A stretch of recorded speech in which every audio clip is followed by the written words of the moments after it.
Hello, this is Mel Thompson, and this is a podcast and a series of podcasts about political risk. Today I'll be talking about Argentina and a return to the bond market. Now, Argentina is going to be meeting with investors very soon, and the purpose is to return to the bond market.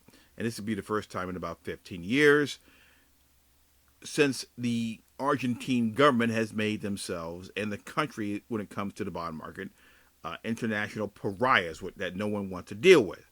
Now, the market issue with them stems back to a 2001 default of $100 billion on bonds. Now, they have done what they had to do to take care of the investors finally, but it took them 14 years to get to that point.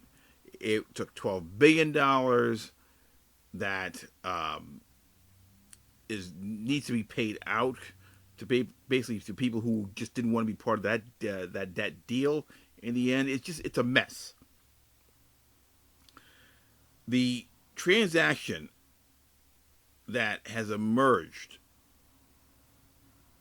that could emerge, to get Argentina back on the good side within the good graces of investors will be enormous.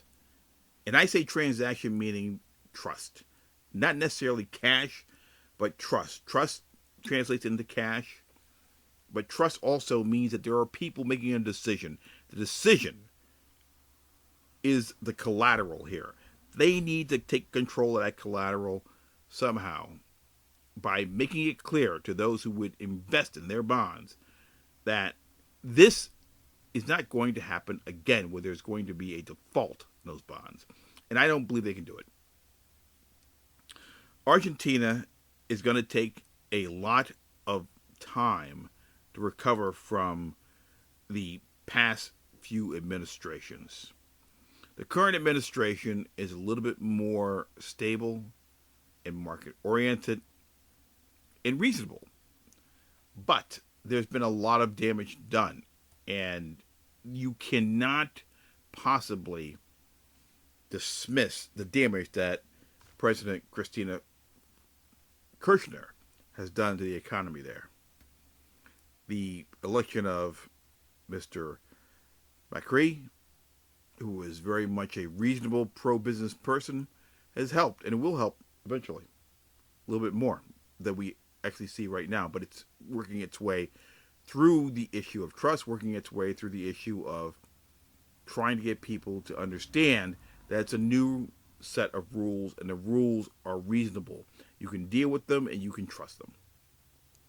However, once you start to remember and think about what happened in the past several times, you start to realize that President Macri is not going to be there forever. And at some point, this could go south, and I'm invested in these bonds that exceed time in which his election will allow him to remain in office for whatever reason. I don't believe that Argentina is a very good risk right now. I think it's a huge political risk, and I do believe that it's a place that you need to avoid like the plague, mainly because there is no guarantee that the people in Argentina, the good people in Argentina, are going to re-elect a president that is going to have to make some really hard decisions. We've seen this before in our own country, in the United States. We've seen people who have tried to make hard decisions at the local, state, and federal level, and they've been ousted through election.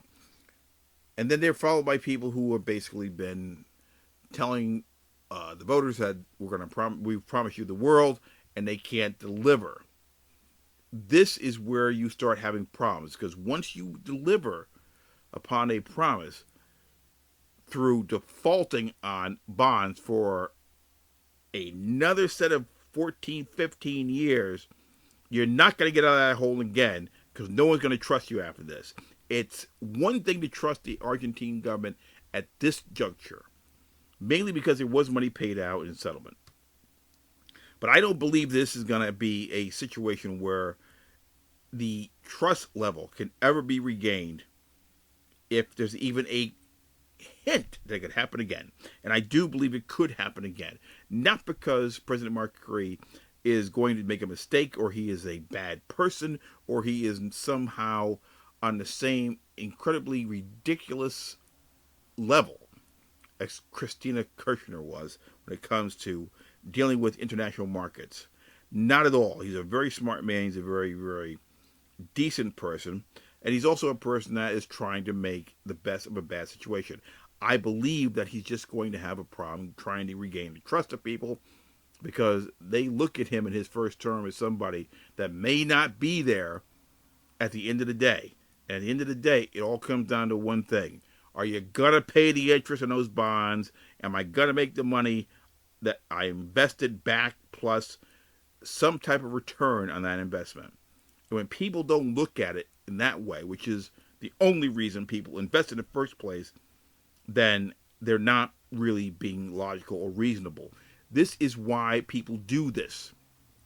They invest in foreign countries that they don't live in to try to earn a return on the investment. The ancillary product of that is helping the poor, putting people to work, paying for hospitals, so on and so forth. These are things that need to be done and should be done.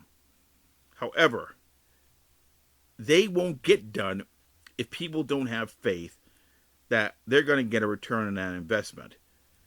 We're not talking about a grant or charity here. We're talking about foreign direct investors looking for money back on top of what they put in. I'm not saying that's right. I'm just not going to make up a farce about this and claim that's not what people are thinking.